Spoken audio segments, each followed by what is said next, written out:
حضرت شعیب علیہ السلام اللہ کی طرف سے بھیجے ہوئے نبی تھے۔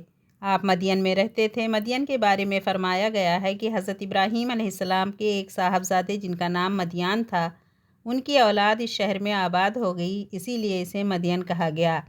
آپ بھیڑ بکریاں پالتے اور انہیں بیچ کر روزی کماتے تھے۔ آپ اللہ کی عبادت میں رات دن مصروف رہتے، لوگوں میں تبلیغ کرتے۔ حضرت شعیب کی قوم میں بہت سی برائیاں تھیں۔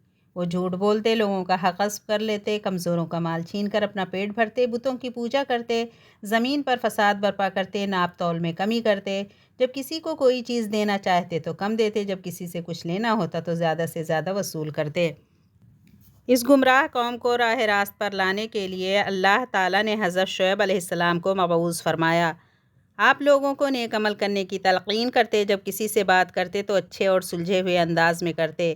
آپ جب واعظ و نصیحت کرتے تو اس طرح کرتے کہ معمولی سمجھ رکھنے والا بھی متاثر ہوئے بغیر نہیں رہتا۔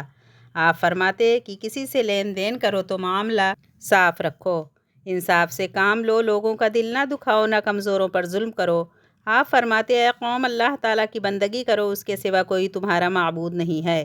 ناپ تول میں کمی نہ کرو، میں آنے والے عذاب سے ڈراتا ہوں۔ قوم کے سردار آپ سے کہنے لگے اے شعیب، مال ہمارا ہے، چاہے ہم تول میں کمی کریں یا زیادہ کریں ہماری مرضی ہے، تم کو ہمارے ناپ تول سے کیا؟ تم ہمارے معاملے میں کیوں دخل دیتے ہو؟ ہم جو کرتے ہیں اپنی سمجھ سے کرتے ہیں، یہ تو ہماری تجارت ہے۔ آپ قوم کی باتیں سن کر فرماتے اے قوم، ایسی باتیں نہ کرو، یہ تو سراسر اللہ کی نافرمانی ہے۔ تم نے اللہ کی نافرمان قوموں کا حال تو سنا ہوگا کہ کس طرح سے ان پر اللہ کا عذاب نازل ہوا۔ قوم ہود، قوم نوح، قوم صالح، قوم لوط کا گزرا ہوا زمانہ ہم سے دور نہیں ہے۔ یہ بات ہم سب جانتے ہیں کہ یہ قومیں کس طرح برباد ہوئیں۔ ان باتوں کا جواب دو، کیا ان قوموں نے سچائی کو نہیں ٹھکرایا تھا؟ تو تم بھی پچھلی قوموں کی طرح عذاب میں گرفتار ہوگے۔ اگر تم یہ چاہتے ہو کہ تم پر اللہ کی رحمت ہو تو تم لوگ پروردگار کی طرف رجوع کرو، اپنے گناہوں کی معافی طلب کرو، بے شک میرا رب بہت مہربان اور محبت کرنے والا ہے۔ آپ نے فرمایا اے برادران قوم، اللہ کی بندگی کرو، اس کے سوا کوئی تمہارا معبود نہیں ہے، تمہارے رب کی طرف سے صاف رہنمائی آ گئی ہے۔ سیدھا راستہ یہ ہے کہ جب وزن کرو تو پورا کرو، وزن میں کمی نہ کرو، زمین پر فساد برپا نہ کرو جبکہ اصلاح ہو چکی ہے، اس میں تمہاری ہی بھلائی ہے اگر تم واقعی مومن ہو، اور زندگی کے ہر راستے میں رہزن بن کر نہ بیٹھ جاؤ۔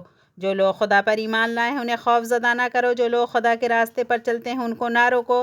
حضرت شعیب علیہ السلام جن جن باتوں کی تبلیغ کرتے تھے اس سے بات معلوم ہوئی کہ شعیب کی قوم تجارت پیشہ تھی۔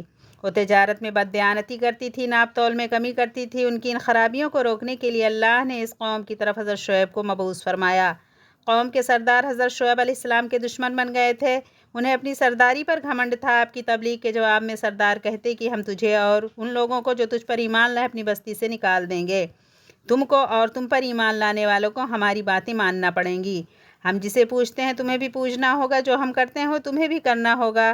حضرت شعیب علیہ السلام نے جواب دیا، کیا ہم سے زبردستی منوایا جائے گا؟ ہم تو اللہ کی طرف ہیں، ہمارے رب کا علم ہر چیز پر حاوی ہے۔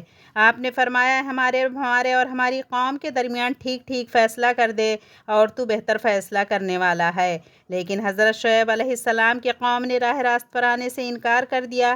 سردار آپس میں ایک دوسرے سے کہنے لگے کہ اگر ہم میں سے کوئی بھی شعیب کی پیروی کرے گا تو ہم برباد ہو جائیں گے۔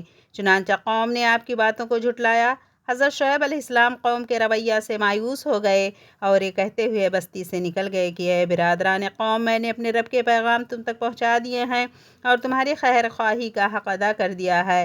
اس کے بعد ان پر اللہ کا عذاب آیا، ایک دل دہلا دینے والی آفت نے ان کو آ لیا اور اپنے گھروں میں اوندھے پڑے کے پڑے رہ گئے۔